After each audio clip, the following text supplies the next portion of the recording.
चश्मे चश्मे को कूटा गया, जिसके वजह से आंखों से खून निकल गया।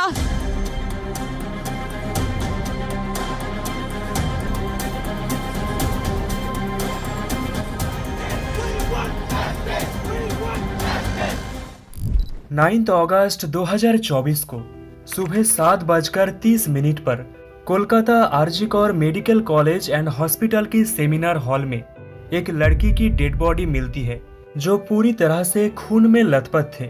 उनकी आंखों से, मुंह से और प्राइवेट पार्ट से भी खून निकल रहा था और पूरे शरीर में भी मल्टीपल इंजरीज का निशान था।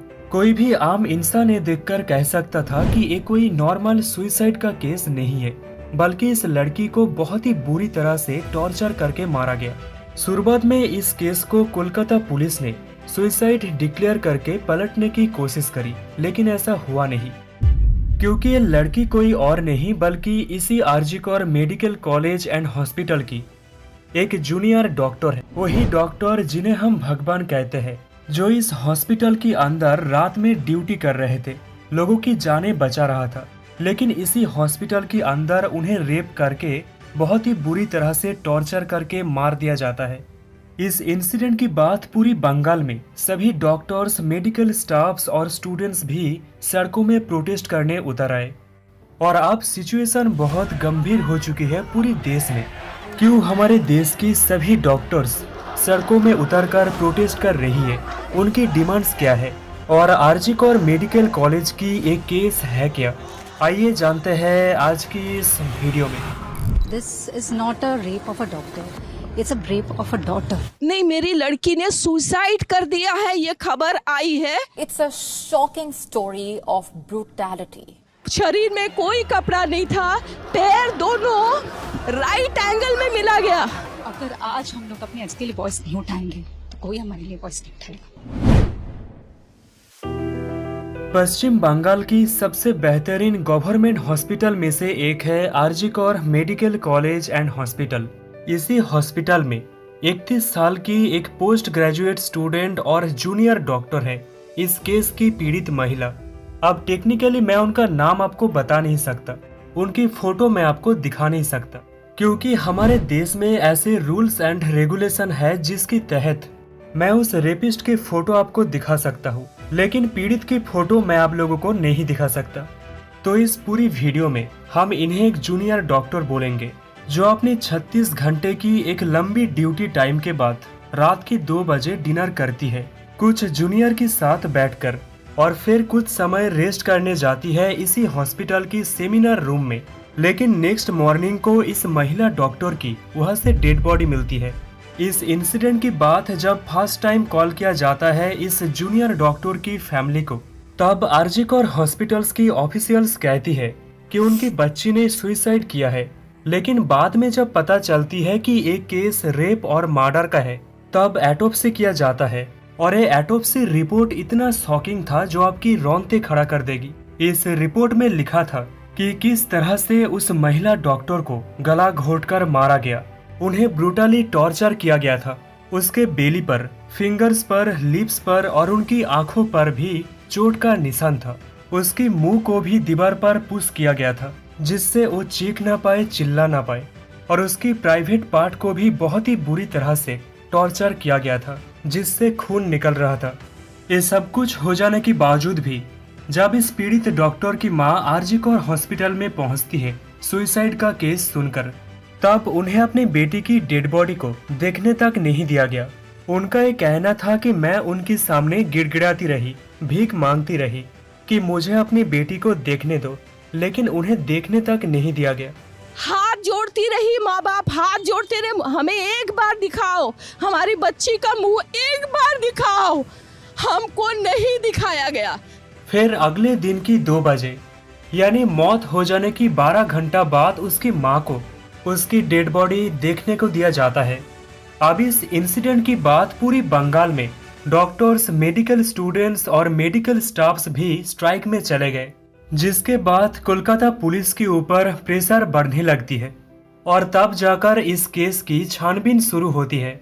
सबसे पहले इस केस में पुलिस को एक ब्लूटूथ डिवाइस मिलती है जिसकी मदद से कोलकाता पुलिस ने इस केस की पहली एक्यूज्ड संजय रॉय को पकड़ती है।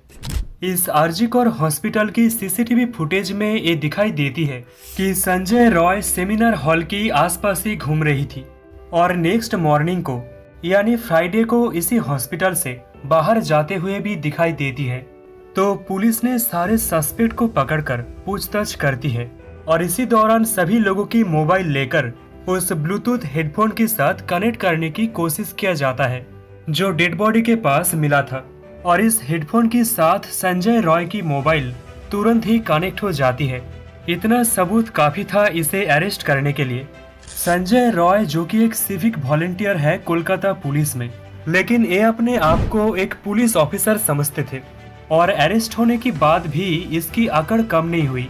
Basically civic volunteers West Bengal police force में एक कॉन्ट्रैक्चुअल स्टाफ होती है जो पुलिस को ट्रैफिक मैनेजमेंट और डिजास्टर्स रिस्पॉन्स जैसे काम में हेल्प करती है।